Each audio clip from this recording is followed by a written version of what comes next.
Alright you guys, so we're starting the day off by heading over to a thrift store. I just wanted to pop my head in, see if there is, any hidden gems that we could find. Hopefully there is, and then if we find anything, we'll take it home, and then we will do our haul. So today's episode is going to be just going over some recent photography pickups, because there are a ton of different new kind of little things and gadgets, I should say, that I picked up. Got some new film, got a new lens, also a new camera, and so I want to show you guys that later on in this episode. But for now, you guys, I still need to wake up. It's very, very early in the morning still, and I need coffee, so I'm gonna head and get some coffee, and then we'll head over to the thrift store. Let's go.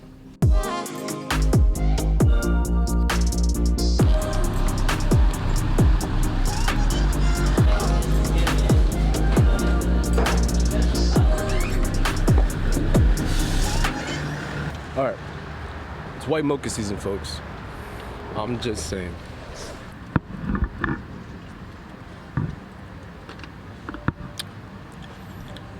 In 2015, sharing every aspect of their daily lives into a camera. And on the other end of the spectrum, we got this TV show that I made. Here's the thing about film camera thrifting, or just thrift stores in general. It's very, very hard to find a good deal on a film camera nowadays at the thrift store.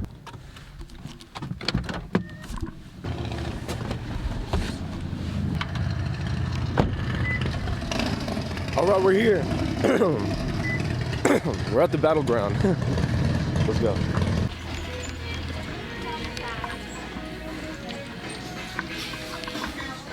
All right, let's see what we got right here. Right off the bat, looks like we got this nice, oh damn, there's a lot of stuff in here, man. There is a lot of stuff. Olympus 35 EC, a Nikon thing. Let's get them over here, man. I am juiced. Let's go. Can I see a camera over here, please? It's the silver in the back. Yes, please. And then can I also see this one in the front? This Nikon. Don't put, oh, yeah. Thank you.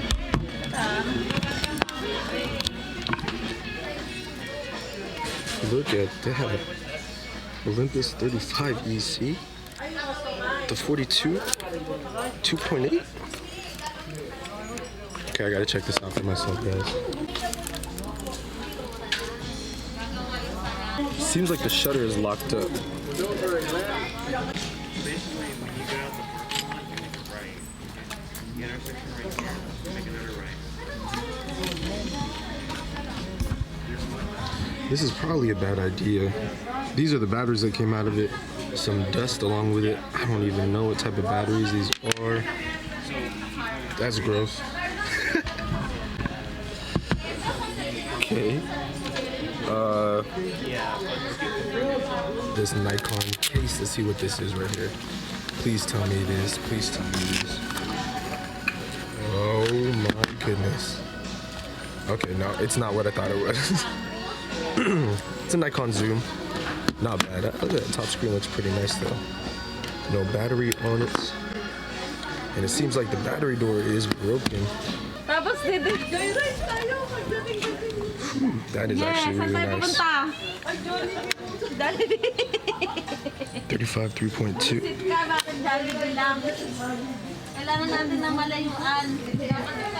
This is actually pretty nice. Nikon Coolpix. No battery though. 20 bucks. Not a bad play. I feel like this would be a nice little, point and shoot option, similar to the SD6000. Speaking of, what are the odds, man? Check this out. Canon SD 1100 IS. What are the odds, man? Look at that. 25 bucks. This is actually pretty good right here. Nice little dent in the corner. Insane. That viewfinder, man, you could actually look into it. This Nikon one though, I'm very intrigued because, but this is what I mean, y'all. 50 bucks. Whew. All right, so I just went through this entire section right here. Jack Diddley Squat. Can it be? Can it be? The OG Titanic? widescreen collection. Look at that, man. That is a gem. Somebody can swoop that up. You see, they have the cameras. It's just a matter of where we're going home, empty-handed or not.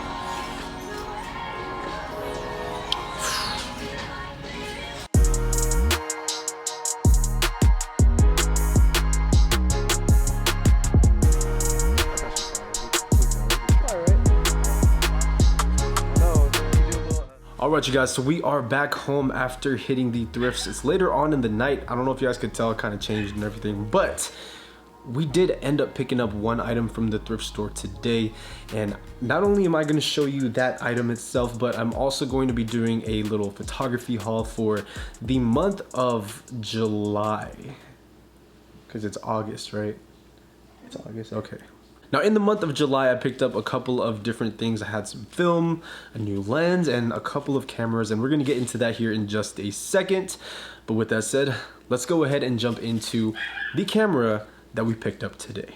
Alright, so as you guys seen from earlier, very slim pickings. I mean, they did have a couple of cameras in the little glass case, but they were taxing and some of them just weren't worth it, or they weren't working. And so none of that really interested me at first, except for one, and it's the camera that we have right here in this kind of weird plastic bag.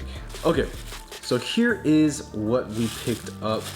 You guys, we paid full price for this thing, and I'm gonna pull it out nice and slow. It's a camera that interested me because it's very similar to some of the other cameras that we picked up in this haul. So this might be a little spoiler, but the camera, folks, that we picked out today was this one right here. So this is a Nikon S570. It's a little point and shoot digital camera, and I don't know if you guys can see that. I already put some like black electrical tape over the front because initially my idea is just to create a little blacked out box. And this little camera, holding it in the hand, like here's the back screen for it. Let me put this plastic away. Take a look at that screen on the back, nice and big screen, but also folks, it just feels right in the hand. There's a little thumb grip here on the side, and it's very similar to like the Canons that me and my buddy Gable made a video about. Now the drawback of this pickup, folks, was that the battery that it came with wasn't charged, and it doesn't come with a charger. And I'm trying to figure out how I can just take off all of the like logos and, you know, kind of just names on it, just to make it like a black box that I can take with me everywhere. It'd be great for just having every single day, and to have that built-in flash too. It'll be really fun to shoot at like little gatherings, parties, or maybe even concerts. Now that is the first pickup of the day that we got at the thrift store. Amazing little camera. I cannot wait to make a video on this and shoot it. This is what we paid, folks. We paid full price, a whopping 20 bucks. I personally think it's gonna be worth it. This is gonna be a little build project that I'm gonna have. So yeah, if you guys wanna stay tuned for the build of this little camera, I will be updating you guys regularly. So Nikon Coolpix S570. So now we're gonna go into some of the things I picked up in July. And the first thing that I wanna talk about is the type of film we bought, because every single month, towards the end of the month, I go on like a film splurge. I don't always buy film just individually, like roll by roll, because it does get tiring. I like to have extra film on me just in case. So towards the end of July, I was thinking about the film stocks that I haven't shot in a while, and the one that kind of stood out to me was one that I really enjoyed, especially during my crosswalk series. And it's a film near and dear to my heart, and you guys probably know this one already, but we picked up 6 rolls of Lomo 800. Now, if you guys have never heard of this film, first and foremost, you gotta stop living under a rock, because this stuff is amazing. Lomo 800 is an 800 ISO film, so it's probably one of the only available film stocks currently right now being produced at a high ISO other than like Portrait 800, Cinestill 800. If you guys have never seen what photos from this film looks like, I will pop some up on the screen. They tend to give like a really nice like cyan color cast to it, almost make it look cine-like without it being completely Cinestill. And if you shoot this in like bright daylight and expose it for 800 or even like overexposing it by a stop, you get these really nice warm tones as well. So it's a really versatile all-around film that can be shot not only at night to give you some really interesting colors, but also, you know, in pretty much all weather conditions. The 3-pack used to be like $18, so $6 a roll, and right now they are, I think, $47 per 3-pack. So definitely shows the increase of film prices. But if you guys want to pick some of these up right now, I will leave some links in the description below to where you can get it. I still think it's worth it, and really amazing film. Okay, I didn't even realize I had that drawer open. I thought I closed it up, but that brings us over into the next 2 pickups. So if you guys watched the video that I made a couple weeks back with Gable, we talked about the $10 sleeper camera that you should own, and at that time there wasn't a lot of attention on that thing, so I was able to pick 2 of those cameras up for a pretty reasonable price. Now, the first one that we have was the one that I shot in the video. It's the Canon PowerShot SD400, and here is the camera right here. Now, for those of you who watched the video, man, you should already know about this and the results that, you know, come out of it.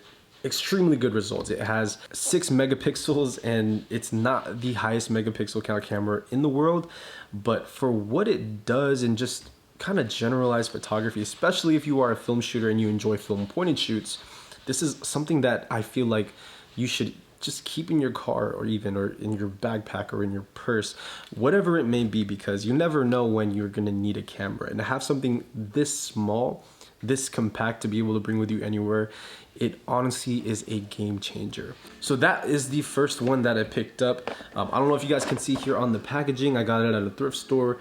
It says $25 on there, but it was 50% off that week, and so we ended up paying like 13 bucks. Now, as much as I love this little guy right here, the one that I actually wanted was the one that Gable had, because some of the Canon ELPH models came in a more boxy shape. Whereas like this one, for example, had these rounded out corners that, you know, it's fine. It's just really an aesthetic thing. But I really like the way the boxiness of, you know, Gable's camera kind of made the camera seem. So I ended up picking one of those up too. As a matter of fact, it just came in yesterday. Now here it is. This is the Canon SD1000, the one that Gable had in the video. And as you can see, it has very sharp edges and corners. I love that boxy shape to it. He said that all the way up until the SD1000, this one right here, they were all made in Japan. And you know, cameras made in Japan during this time were all really good. This thing has 7 megapixels opposed to the 6 megapixels on the other one. But overall, I love the boxiness of this camera. All right, so those are the 3 cameras. We did end up picking up one lens this month that I got for my Fuji X Pro 2. And it's a lens that I've always wanted because of the focal length. So ever since I've owned the X Pro 2, the only lens that I've ever had for it was the 23mm f2, which is this bad boy right here. And the 23mm f2 gives you about a 35mm equivalent in terms of full frame. And this lens in particular, man, is amazing. And so with that said, I picked up this lens right here. So let me take that lens cap off. Hopefully you guys can see that in focus. But this lens right here, guys, is the Fujifilm 18mm f2. This is an older lens, and it's a lens that a lot of people have mixed feelings of. If you hop on YouTube right now, some people love it, and they're gonna tell you good things about it. But if you look on the other side of the pond, man, people are just trashing on this lens. And I think the reason for that is because, one, it is a little bit outdated. It was one of the first lenses that released with the Fujifilm X Pro 1. But also, it has focus by wire, and the focusing makes a lot of noise. Like here's an example. So I mean, if you're doing video, you're probably not going to want to use a lens like this because it's just going to kind of hunt and focus really loud. But really, I bought this lens because of the focal length, because it's an 18mm with the 1.5x crop factor on the X Pro 2.